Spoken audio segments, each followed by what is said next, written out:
Dwarka expressway पे लगता हुआ पहला लेफ्ट हैंड साइड का सेक्टर 111। जी हाँ, 111 सेक्टर के बारे में मैंने आपको पूरा विस्तार से बताया और उसमें एक एक वो एस्पेक्ट जो उस सेक्टर से रिलेटेड था वो मैंने आपको बताया कि वहाँ रहने वालों को कहाँ कहाँ क्या क्या सुविधाएं मिल सकती है। अगर आपने वो वीडियो नहीं देखा तो नीचे डिस्क्रिप्शन में मैं वो लिंक दे रहा हूँ, आप सेक्टर रिलेटेड सारी चीज़ें आपको वहाँ मिल जाएंगी। अब हमने शुरू किया प्रोजेक्ट वाइज कि उसमें इतने सारे प्रोजेक्ट्स हैं, उन प्रोजेक्ट्स का भी आपके पास डिटेल होना चाहिए।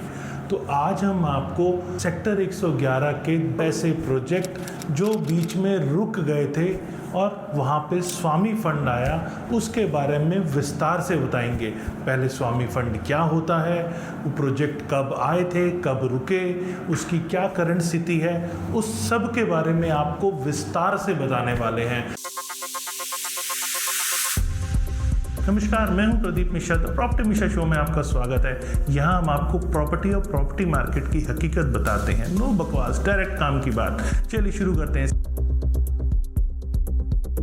सबसे पहले ऐसे प्रोजेक्ट जो सेक्टर 111 में रुके हुए थे। देखिए, मास्टर प्लान 2006 एंड 2007 के आसपास यहाँ पर आया और बहुत सारे डेवलपर्स ने यहाँ पे लैंड बाय की और 2010 के आसपास यहाँ प्रोजेक्ट आने शुरू हुए, जिसमें दिल्ली के साथ लगते हुए पहला लेफ्ट हैंड साइड का सेक्टर 111 यहाँ पर भी प्रोजेक्ट्स आए। उस टाइम पर कुछ प्री लॉन्च का ट्रेंड भी था, कुछ लॉन्च होने के बावजूद भी डेवलपर्स के प्रोजेक्ट अटके।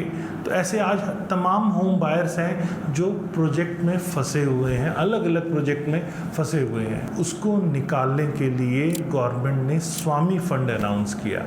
तो सेक्टर 111 में ताशी कैपिटल गेटवे के प्रोजेक्ट्स ऐसे हैं जिसमें स्वामी फंड गवर्नमेंट द्वारा दिया गया। इससे उन प्रोजेक्ट्स का काम जो रुके हुए थे, जहां किसी भी टाइप की कंस्ट्रक्शन की उम्मीद नहीं थी, उनमें काम शुरू हुआ। पहले समझते हैं स्वामी फंड है क्या। स्वामी फंड जो है, जो कि ministry of finance, government of India द्वारा एक मैनेज किया हुआ फंड है, जिसे SBI cap ventures limited drive कर रहा है।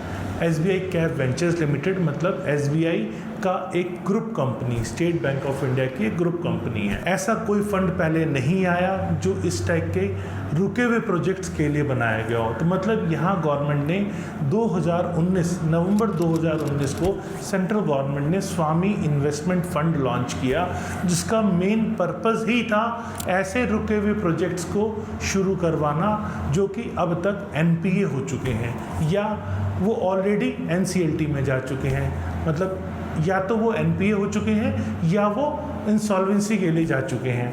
तो ऐसे प्रोजेक्ट्स को गवर्नमेंट ऑफ इंडिया ने स्टक प्रोजेक्ट्स के दायरे में लिया और उन प्रोजेक्ट्स को रीस्टार्ट करने के लिए, क्योंकि यहाँ बहुत सारे होम बायर्स फंसे हुए थे और उनकी लगातार ये डिमांड थी कि गवर्नमेंट इसमें कोई रोल प्ले करे, तो गवर्नमेंट ने अपनी तरफ से एक ऐसा फंड बनाया जिसका नाम स्वामी फंड SWAMIH के नाम से ये फंड बनाया गया। ये उन सभी रुके हुए प्रोजेक्ट्स को फाइनेंस करने के लिए, लेकिन उसमें भी एक कंडीशन थी। कंडीशंस ये थी कि ये प्रोजेक्ट कैश पॉजिटिव हों। कैश पॉजिटिव क्या होता है? मतलब टोटल सेल प्रोसीडिंग्स जो उस प्रोजेक्ट को रेडी करने के बाद आएगी, मतलब रिसीवेबल्स, चाहे वो बायर्स जिन्होंने ऑलरेडी खरीदा हुआ है और अब तक इंस्टॉलमेंट नहीं दी है, एक वो रिसीवेबल्स है, और एक जो बैलेंस अनसोल्ड इन्वेंट्री है उसे बेचने के बाद जो पैसा आएगा, माइनस एक्सपेंसेस, मतलब जो भी एक्सपेंसेस होंगे कंस्ट्रक्शन को पूरा करने में, उसके बाद अगर कुछ पैसा बचता है तो वो पैसा कैश पॉजिटिव प्रोजेक्ट के दायरे में आता है। अगर प्रोजेक्ट कैश पॉजिटिव है तभी उस प्रोजेक्ट को हाथ डालने के लिए गवर्नमेंट ने तैयार हुआ, क्योंकि गवर्नमेंट का भी मोटिव है कि अगर कुछ प्रोजेक्ट्स में पैसा लगाया जा रहा है तो वो प्रोजेक्ट कंप्लीट हो, होम बायर्स को घर मिले और उसके बाद वो बायर्स जिनको घर अब मिल गया वो पैसा वापस भी आ गया और उस पैसे को फिर से दूसरे प्रोजेक्ट में लगाया जाए कि और भी ऐसे फंसे हुए होम बायर्स बाहर आएँ। तो गवर्नमेंट का ये इनिशिएटिव बहुत अच्छा रहा, बहुत सारे स्टक प्रोजेक्ट्स के ऊपर काम हुआ। स्वामी फंड ने अब तक टोटल ऐसे 130 प्रोजेक्ट को सैंक्शन किया है, जिसमें अब तक 12,000 करोड़ की इन्वेस्टमेंट की है। लास्ट 3 सालों में, जब से 2019 में ये बना, तब से अब तक 20,557 ऐसे प्रोजेक्ट्स, ऐसे फ्लैट्स हैं जो होम बायर्स को मिले, और नेक्स्ट 3 इयर्स के लिए 81,000 ऐसे घर हैं, ऐसे होम बायर्स हैं जिनके घर को मिलने का आगे गवर्नमेंट ने प्लान किया है, उन प्रोजेक्ट्स में इन्वेस्टमेंट को प्लान किया है। ये टोटल अक्रॉस 30 सिटीज़ के अंदर है, जिसमें Tier 1 और Tier 2 सिटीज़ दोनों इन्वॉल्व हैं। ऐसे ही प्रोजेक्ट सेक्टर 111 के, जिसे स्वामी फंड के अंदर फाइनल किया गया कि इन्हें यहाँ पे अब एलोकेट फंड किया जाएगा, और होम बायर्स जिनको घर नहीं मिल पा रहे उनको घर मिल पाएंगे। उसमें पहला ऐसा प्रोजेक्ट जो मैं आज आपको बताने जा रहा हूँ, उसका नाम है ताशी कैपिटल गेटवे सेक्टर 111। ये प्रोजेक्ट 2010 के अंदर लॉन्च हुआ और इसका कंप्लीशन टाइम था 2015। जी हाँ, डेवलपर को 2015 के अंदर ये प्रोजेक्ट डिलीवर करना था, और जो डेवलपर ने कमिट किया वो तो हुआ नहीं, और यहाँ तक कि टेक्नोलॉजी कंस्ट्रक्शन की भी चेंज होती चली गई। होम बायर्स फंस गए, स्ट्रक्चर रेडी हो गया, फिनिशिंग वर्क भी हुआ, लेकिन फाइनली काम आगे नहीं बढ़ा। तो यहाँ पर होम बायर्स जिन्होंने पैसा लगाया हुआ था, इसमें बहुत सारे तो डिफेंस के लोग हैं जिन्होंने पैसा लगाया था, और अलग अलग फील्ड के लोग हैं। देखिए, पैसा तो पैसा होता है, चाहे वो किसी भी फील्ड में काम करते हों। तो ऐसे बहुत सारे होम बायर्स की गाढ़ी कमाई यहाँ फंस गई। लेकिन अब वो होम बायर्स जिन्होंने अपनी गाड़ी कमाई लगाई थी, उनको अब उम्मीद की किरण नज़र आ रही है, क्योंकि अब प्रोजेक्ट को स्वामी फंड मिल गया है, और ऐसे बायर्स, खासकर जो होम लोन की EMI दे रहे थे, रेंट साथ में दे रहे थे, उनको थोड़ी सी ज़्यादा उम्मीद बन पाई है। क्योंकि ये प्रोजेक्ट, जैसे मैंने बताया, 2010 में लॉन्च हुआ था और इसको 2015 में ख़त्म होना था, क्योंकि ताशी कैपिटल गेटवे 2010 में लॉन्च हुआ था और 2011 में department of town and country planning में इसको लाइसेंस दिया था। ये प्रोजेक्ट शेड्यूल था 2015 में कंप्लीट होने के लिए, मतलब 2015 में होम बायर्स को घर मिल जाना चाहिए था। ये प्रोजेक्ट टोटल 10.46 एकड़ का है, जिसमें 1250 से लेकर 3000 स्क्वायर फीट तक के एवरेज अपार्टमेंट हैं। चलिए थोड़ा सा मैं और आपको इसको विस्तार से बताता हूँ। अभी लोकेशन मैप आप स्क्रीन पे देख रहे हैं, ये लोकेशन सेक्टर 111 में ताशी ग्रुप की है।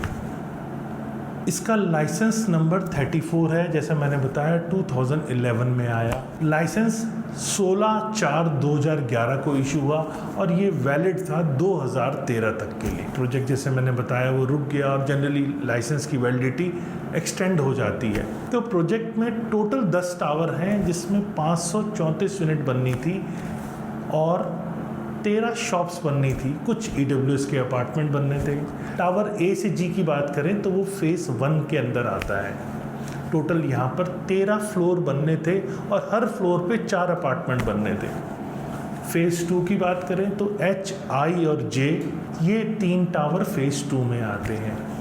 इस समय जो स्टेज है वो करीब करीब, जो फेज़ 1 है वो रेडी हो चुका है, स्ट्रक्चर रेडी है, प्लास्टर वर्क हो चुका है, लेकिन फिनिशिंग वर्क नहीं हुआ।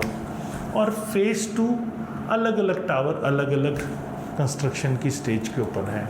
तो पहले हम समझते हैं कि इसका जोनिंग प्लान एक्चुअल में है क्या। आपको स्क्रीन पे अभी जोनिंग प्लान दिख रहा है। ये अब आपको जो स्क्रीन पे दिख रहा है, ये इस प्रोजेक्ट का साइट प्लान है। टोटल नंबर ऑफ पार्किंग यहाँ 721 है, स्टिल्ट पार्किंग 26 है, ओपन पार्किंग 211 है।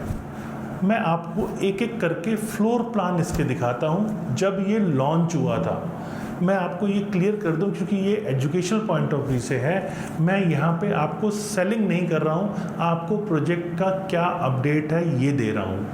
तो आपको मैं, चूँकि ये रेरा आने से पहले आया था तो यहाँ पर सुपर एरिया बताया गया था, तो मैं भी आपको सुपर एरिया के हिसाब से ही आपको मैं डिस्प्ले कर रहा हूँ। तो यहाँ पर शुरू में जो बेचा गया 2 BHK 1295 स्क्वायर फीट का था, बाद में इसमें एरिया रिवीजन हुआ।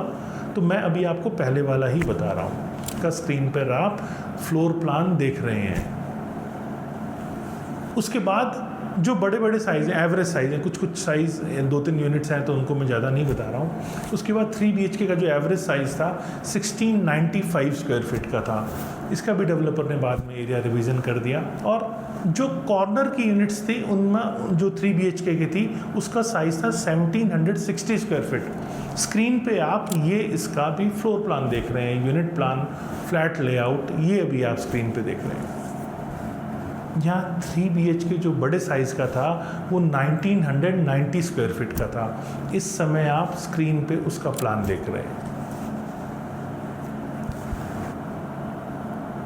4 BHK का साइज़ था 2675 स्क्वायर फीट। इसका प्लान अब आप स्क्रीन पे देख रहे हैं। सबसे बड़ा यहाँ पर 5 BHK था जो कि 3735 स्क्वायर फीट का था। इसका आप स्क्रीन पे फ्लोर प्लान देख रहे हैं। अब इसकी करंट स्टेज की बात करें तो करंट स्टेटस अब आपको स्क्रीन पे दिख रहा है कि एक्चुअल साइट पे कितना काम हुआ है। मैं थोड़ा टाइम इसीलिए ले रहा हूँ कि ऐसे होम बायर्स जो फंसे हुए हैं, जिनको एक्चुअल स्टेटस नहीं देख पा रहे हैं, इस सिटी से दूर रहते हैं, तो वो कम से कम पूरा देख पाएँ। इसीलिए मैं थोड़ा सा स्लो आपको एक्चुअल साइट की विजिबिलिटी क्या है, क्या डेवलपमेंट है, वो आपको मैं दिखा रहा हूँ।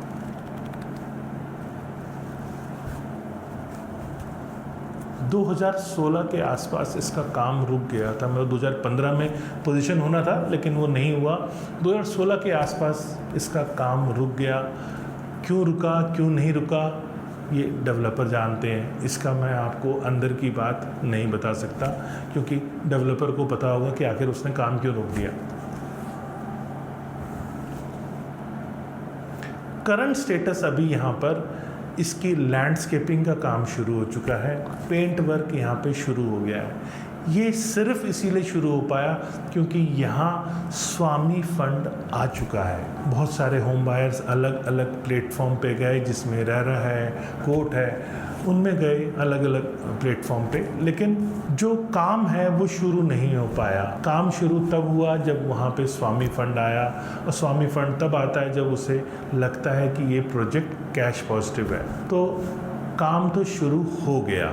जिस हिसाब से काम शुरू किया है तो ये उम्मीद जताई जा रही है कि इस साल एंड तक डेवलपर इसका पोजीशन दे सकता है। क्योंकि जब स्वामी फंड आ जाता है तो डेवलपर की कंट्रोलिंग पूरी तरह नहीं हो पाती, क्योंकि जो फंड वहाँ पैसा लगाता है वो भी उसको कंट्रोल करता है। वहाँ जो बैलेंस स्टॉक है वो भी अगर सेल होता है तो फंड के कंट्रोल से सेल होता है और वो पैसा फंड के पास आता है। मतलब यहाँ पर अगर डेवलपर अपने मन से चाहेगा भी कुछ अनसोल्ड इन्वेंट्री बेचना तो उस पैसे की रिकवरी भी कंस्ट्रक्शन में ही होने वाली है। यहाँ बायर अभी भी ये सोच रहे हैं कि इतने प्रोमिसेस हुए कंस्ट्रक्शन शुरू करने के लिए, लेकिन अभी तक काम शुरू नहीं हुआ। तो यहाँ बायर्स के मन में भी अभी भी ये अटेम्प्ट बहुत ज़्यादा फ्रूटफुल वो नहीं देख पा रहे हैं। लेकिन उम्मीद तो करनी पड़ेगी।